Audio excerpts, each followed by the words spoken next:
guys? Samoan Fan 101 here.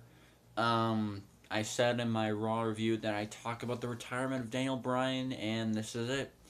This is my tribute video, you could say, to the career, the life, and retirement of the one Daniel Bryan, Bryan Danielson. This is a sad time, guys. Daniel Bryan has been a favorite wrestler for many people ever since his days in Ring of Honor. Some people go back to even his 2002 run when he first got on the scene. They knew they saw something in this guy that was just amazing. Amazing he was. Daniel Bryan was one of the best in-ring performers to ever live. He's up there with guys that are just known for being in-ring masters. He's not on the level of, say, a Bret Hart, a Shawn Michaels, or a Chris Benoit, who were pumping out constant 5-star matches like once a year or every year or something like that. But he was just a notch below it. But even so, he was still an absolutely amazing performer. He had at least two 5-star matches I can name. He was an absolutely fantastic performer. He did everything almost perfectly, and the weird thing is that he was never a bad guy. You cannot say one bad thing about Daniel Bryan, and if you can, then you have no soul. You have no soul if you keep making fun of him for he's a troll face. Oh, he's short. He's not believable enough. Well, fuck you. Fuck you if you actually think that.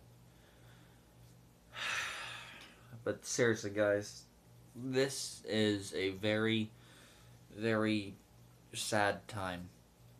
Daniel Bryan announced Monday morning that he was officially going to retire and that he will explain things on Raw and explain things he did. The last time we saw Daniel Bryan was in a match, it was a match against Sheamus on the April 2nd episode of SmackDown.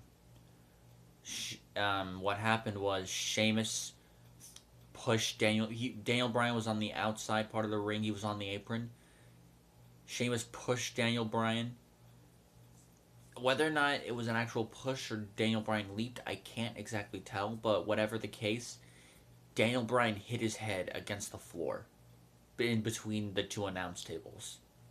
And you could hear the thud when he hit the ground.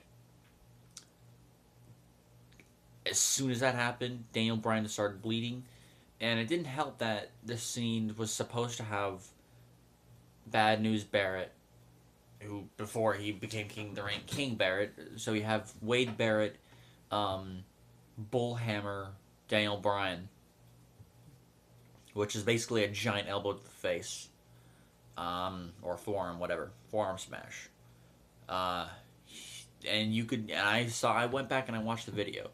There was a moment where he was on the floor, he was shaking. It looked like he was having a seizure, which from reports that I've read is actually very true.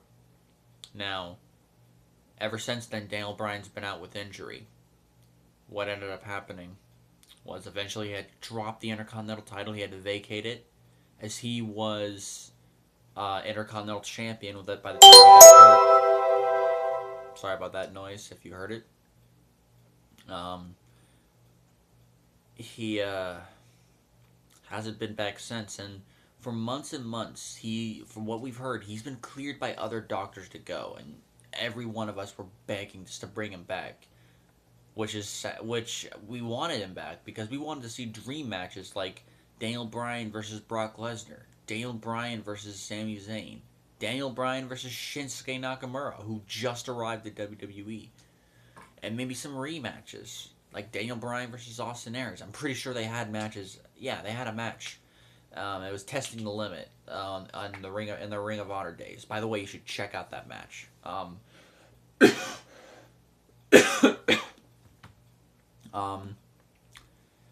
It's just sad, and Monday night, he announced that he had to officially retire. He told us that he had 3 concussions in his first 6 months of wrestling.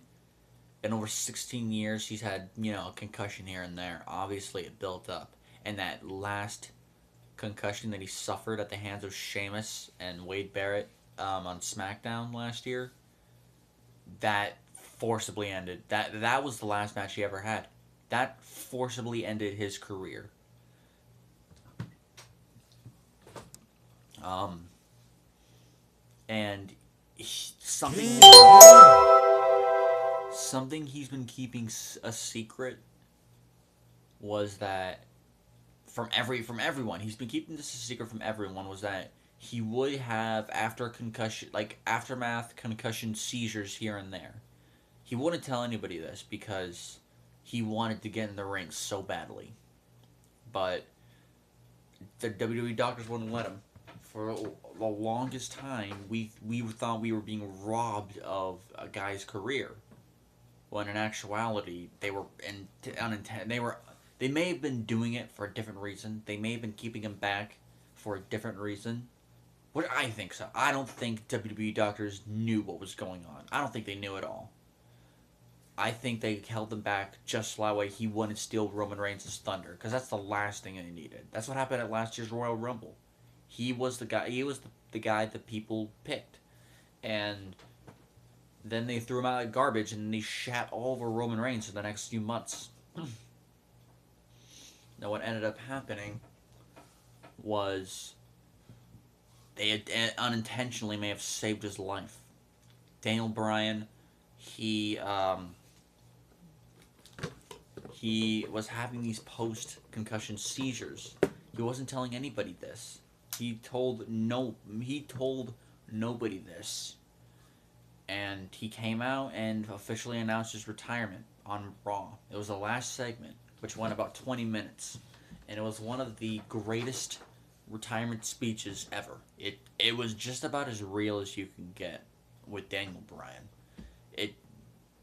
The only retirement speech that may be better than it is the Ric Flair retirement segment, when all those people came out to congratulate the career of Ric Flair, which is absolutely sad.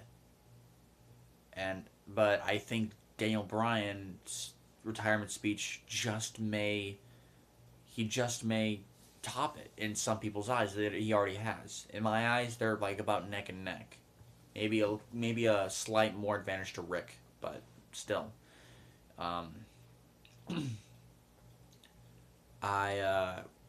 was watching the speech. I didn't tear up, but I wanted to tear up. I wanted so badly to cry, because this was a guy that I freaking loved. I loved Daniel Bryan. He was one of the greatest in-ring technicians that ever lived. One of the greatest submission specialists that ever lived. He was just amazing. And now he's gone. And he's only 34 years old. He's only 34 years old, and he had to forcibly retire. He didn't choose to retire. In fact, he said that he didn't want to make the choice at all. It was hard enough for him to make it, just as it was hard enough for the people to accept it. And, of course, during the retirement speech, he tried to play face in the beginning. He said that, let's address the elephant in the room. I trimmed down my beard. I cut my hair for the, blah blah blah organization that supports cancer, and I realized I looked absolutely silly when I now have a lot shorter hair, and I have this long beard. This makes no sense. So, he trimmed the beard. And later, he said he wanted to start a family with Brie Bella, who is his wife. And then the crowd chanted yes. They chanted yes, yes, yes.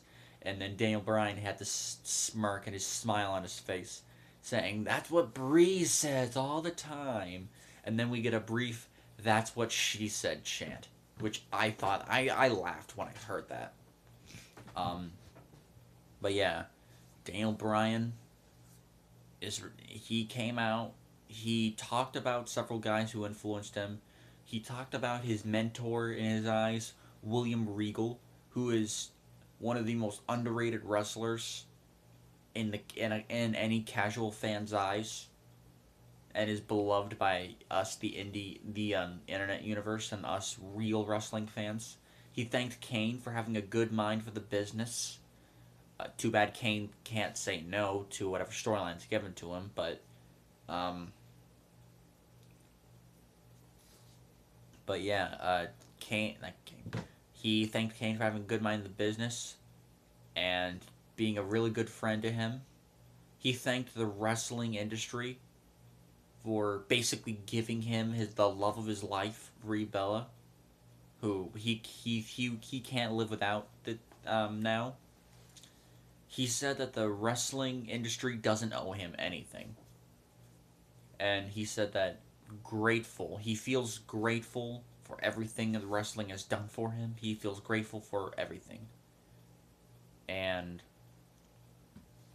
he just he loves everyone. He loved the fans. He even mentioned that segment right before TLC, 2013, when it was supposed to be the build up to a John Cena Randy Orton title unification match between Orton's WWE title and Cena's World Heavyweight title, and the crowd were chanting Daniel Bryan, even to the point where I think it was Mark Henry actually raised his hand in the crowd, and Daniel Bryan just had a smile on his face. Ooh, that hurt. Um, he also said that he pointed out a guy with the goat mask holding up a Daniel Bryan sign, saying that spot is where his father used to be, and that was the last time his father ever saw him wrestle. If I had to guess, I haven't actually looked it up, but if I had to guess, that leads me to believe that Daniel Bryan's father has passed away in between that time and now. Either that, or it's just like, oh, this is the last time he's ever going to see me wrestle live. Daniel Bryan is through and through a great performer. He's through and through a great person. And, of course, he said he'll miss us and everything. And he said, as of Monday night, when he said this, he said that tomorrow, I start a new life. A new life as a person. A new life in my life. In the days of Bryan Danielson, who is his real name. But he said but that was tomorrow. Tonight, we're gonna have fun. Tonight, I'm still in this ring, and we are going to start one last unanimous yes chant. And then he started, yes, yes, yes. Everyone. Just, it was like 2013, 2014 all over again. When people were constantly chanting yes. They would not stop. Brie Bella came out also doing the yes chant. They, hugged it out. They kissed, obviously. Remember, they're husband and wife. And they had one more yes chant. If there's anything I didn't like about this, it wasn't the speech itself. It's not even a knock on the speech. The speech is still one of the best. It's the goddamn commentating. After the speech was over and Raw was just about to go off the air, Michael Cole said, "Thank you guys for enjoying the career of Daniel Bryan. You can go on the network and watch the Daniel Bryan celebration after Raw goes off the air," which I'm fine with that. That I'm fine with. What I didn't like was when he said, "Also tune in for the next episode of Ride Along," and blah, blah, blah, blah. And I'm just like, okay, yeah, Vince is actually telling him this shit. Because Michael Cole wouldn't say a goddamn thing about this. And he says, and join us next. And that was how Raw went off the air. And it's like, what the fuck? Really? Really? You couldn't just let him have his moment. What I would have said was, Daniel Bryan has had an amazing career. He is loved by everyone. You can tune in on the network to see the Daniel Bryan celebration after Raw, after Monday Night Raw. But for those of you watching Monday Night Raw alone only, all we have to say is, good luck, and Daniel Bryan, thank you for all that you've done. The WWE Universe will miss you. That's what I would have said. I would have said something like that, not promote Ride Along. Now, it pissed me off to death hearing that. Thankfully, I don't count commentating in retirement speeches. So going by retirement speeches, this is literally neck and neck with the Ric Flair retirement speech. Ric Flair had the advantage of having everyone come out and congratulating him. Daniel Bryan had that fan support. He had everything. He had that speech alone carried him. He was so believable in that speech. It was about as real as professional wrestling could get. And he will be missed. Now, there's two other things I'm going to do. One, I am going to name off some matches that you should see on the indie scene and in WWE. Okay? Matches that recommended matches. Now, if you don't want to go through this part, you can just read the index box below for what I have to say. But this is just off the top of my head. There may be more matches in the inbox down below, but from what my memory goes off, these are the matches you should see, in order if I can. One of the matches you should see, is his first. It was his Ring of Honor Championship win. He won the Ring of Honor Championship from James Gibson, who we now know as Jamie Noble in WWE. And he won that title. It was absolutely great match. And he won the title and started the best Ring of Honor title run I've ever seen. Another match you should see, 3 other matches, are his 2 matches with Roderick Strong in the year 2000. No, not Roderick Strong. Although you should see Roderick Strong's matches. I believe they are absolutely fantastic matches. I can't think of an actual event, but they are great matches. But the matches I was thinking of was his 2 matches with Nigel McGuinness at Driven and at Unified. These are 2 5-star matches. At least, the one at Unified, I know for a fact is a 5-star match. The one at Driven, I'm still having a hard time, whether or not it should be 5 stars or just a little smidgen below it. But it's a fantastic match. You need to watch it. Both of them. Both matches you need to watch. I believe they're from the year 2006. Now, another match he had, I believe from that same year, was his match with the international sensation, Kenta, who is now Hideo Itami in WWE.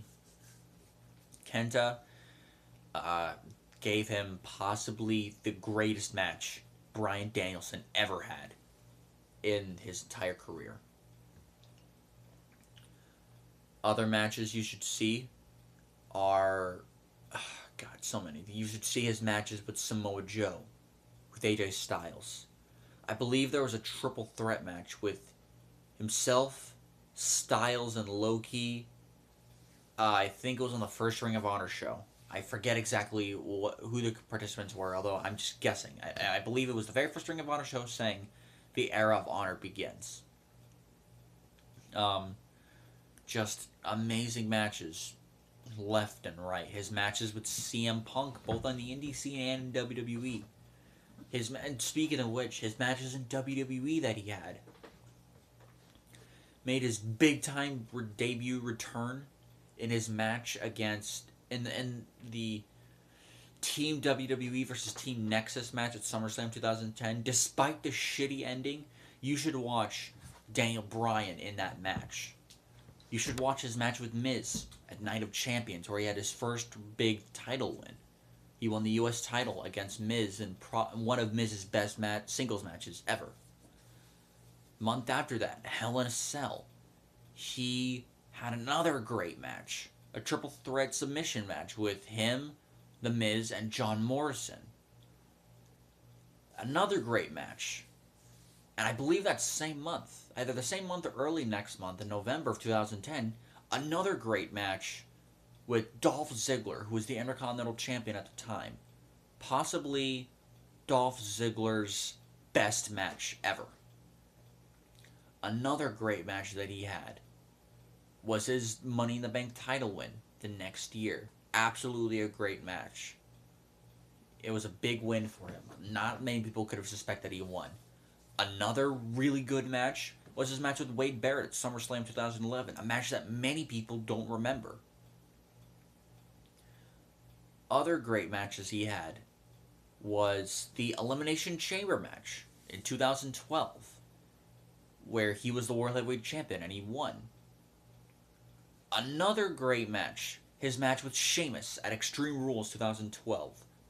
Definitely, in my opinion, Sheamus' best match ever in WWE. And speaking of 2012, that was the breakout year of Daniel Bryan. He really started to show personality as a heel and as a face when he teamed up with Kane in Team Hell No. His matches with CM Punk, all three of them. His TV matches with CM Punk, especially his match with CM Punk in January, I believe this was after the Royal Rumble, January of 2012. It was WWE Champion versus World Heavyweight Champion. Daniel Bryan was the World Heavyweight Champion at the time. His matches with CM Punk on these consecutive pay-per-views. Over the Limit, which was by far their best match together. No Way Out, which was a triple threat match with himself, Punk, and Kane. And Money in the Bank, which was nearly as good as their Over the Limit match, with AJ Lee as special guest referee. We have so many great matches. We had you should watch the skits in 2012 and 2013, the comedy skits with himself and Kane, who eventually became Team Hell No. Those were absolutely great skits. You need to watch them. They're some of the best comedy skits ever in WWE. Up there with the comedy skits with Goldust and Booker T back in 2002. Another great match he was a part of. The Shield's first ever match. It was the Shield versus Team Hell No and Ryback at TLC 2012. They freaking stole the show here. And almost stole the year. And by far the best match Ryback was ever a part of. It was absolutely great. Daniel Bryan, part of another Elimination Chamber match. Elimination Chamber 2013, number one contendership. This time he wasn't the winner. And then his series of matches with Randy Orton, which I have to say, Randy Orton and Daniel Bryan shared real chemistry. They were great. Absolutely fantastic. Including their matches in consecutive pay-per-views. Night of Champions, Battleground, despite two crappy endings, and Hell in a Cell. All three of them were not so good endings, but the matches themselves were great. The TV matches he had with Randy Orton in June, Randy Orton in December, in February of 2014. Speaking of great rivalries, his rivalry with Bray Wyatt, which Bray Wyatt ended up winning. The only real big rivalry Bray Wyatt ever really won was his rivalry against Daniel Bryan. They had that absolutely show-stealing match at the Royal Rumble 2014. Daniel Bryan and Bray Wyatt stole the show, and it was probably by far Bray Wyatt's best ever match. Another Elimination Chamber match. See, 3 great chamber matches in a row. Daniel Bryan in what was by far the most, heartwarming Elimination Chamber match he was a part of. And definitely the best match. The best Elimination Chamber match he was a part of. He was this close to winning. And then those two matches at WrestleMania. His match with Triple H in the opening, which was one of his best matches in his WWE career by far, like the top 4 easily. And of course that triple threat match with himself, Randy Orton, and Batista, the main event of WrestleMania, and what was the biggest title win in Daniel Bryan's career. His match with Kane next month at Extreme Rules, one of the best matches Kane ever had. And after that, sadly, Daniel Bryan got injured. But it was still, those were his greatest matches, and he was really on a roll there. That should have been the beginning of the peak of his career, not the actual peak. That shouldn't have been where the height of his career should be. It should have just started and then just keeps going and going. But then he returned next year in 2015 and had a really, really good casket match with Kane. I believe it was the SmackDown before the Royal Rumble 2015, which we all know was a debacle for many reasons. Then we had that match with Roman Reigns at Fastlane. Roman Reigns' first great match in WWE was against Daniel Bryan, which has to be an honor for Daniel Bryan. There was a great intercontinental ladder match that opened up WrestleMania that Daniel Bryan won. It was a great match, possibly the best match of the show. Possibly, it still has to contend with Randy Orton and Seth Rollins, but it was still a great match. And I think the last great match he ever had was his match with Dolph Ziggler on the Raw after WrestleMania. His last great match, his second to last match ever. And it's just tragic how everything went downhill. Daniel Bryan, I just want you to know, if you're listening to this, which I know you're not, but if you're listening, I want you to know, man, I love you. We live in the same state in Arizona. Maybe I can hang out at your casa. And you are one of the greatest wrestlers ever. Now, the other thing I want to do, guys, is I'm going to end off this tribute with Daniel Bryan's, part of Daniel Bryan's monster build-up music video to WrestleMania 30. And I have it already set up right here on my 3DS. So, I'm going to see if I can let you guys play it and just hopefully have fun.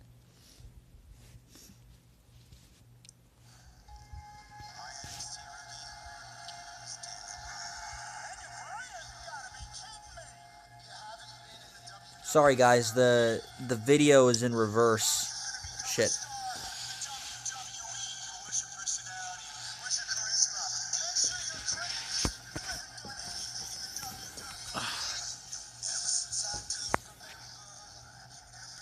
Damn it. Sorry guys.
Daniel Bryan, you have been absolutely amazing.